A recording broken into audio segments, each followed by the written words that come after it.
Compté parmi les plus grandes fortunes du monde, M. Bill Gates et la fondation qui porte son nom sont très impliqués dans les actions humanitaires.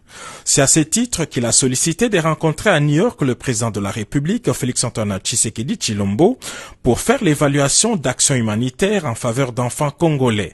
Mais d'abord, merci beaucoup, mais d'abord, il faut savoir que c'est Bill Gates qui avait demandé lui-même de rencontrer le chef de l'État. Parce que, comme vous savez, la fondation est très impliquée dans le système sanitaire mondial. Et particulièrement dans notre pays, la Fondation lutte pour éradiquer un certain nombre de maladies, notamment la poliomyélite. La poliomyélite, vous savez, c'est cette maladie qui rend les enfants infirmes et qui reste malheureusement des adultes infirmes définitivement. On était en 2022 à 500 cas d'enfants qui sont devenus infirmes. En 2023, on est passé à 200 cas et cette année, on est à 22 cas. Ça veut dire qu'il y a une diminution très importante de la poliomyélite. La deuxième chose, c'est que la vaccination de routine. Vous savez, les vaccins que les enfants reçoivent tous les jours.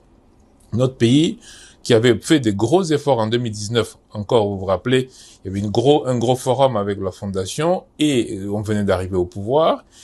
Et un an après, on avait augmenté le nombre d'enfants vaccinés de plus de 30 points. Là, on est en train de voir comment est-ce qu'on remonte le taux de vaccination de nos tout petits enfants et voir un peu comment aussi aider dans Mpox actuellement, parce que Mpox, vous savez, c'est cette épidémie qui est en cours. Alors, le président de la République a parlé de tous ces problèmes, mais il a aussi posé un problème qui est celui de l'éducation nationale, parce qu'il a demandé effectivement à Bill s'il était possible qu'on aide nos enfants à acquérir des tablettes pour que l'éducation nationale soit facilitée pour la majorité, pour les millions de nos enfants.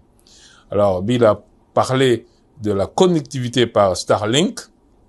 Donc, il va travailler éventuellement pour aider la RDC à avoir une connectivité Internet par Starlink, ce qui pourrait donc ensuite permettre que les tablettes puissent permettre effectivement que les enseignants puissent enseigner même à distance à nos enfants. Monsieur Bill Gates a aussi pris l'engagement d'appuyer les secteurs de l'agriculture de la République démocratique du Congo, pays qu'il souhaite visiter au cours de l'année 2025.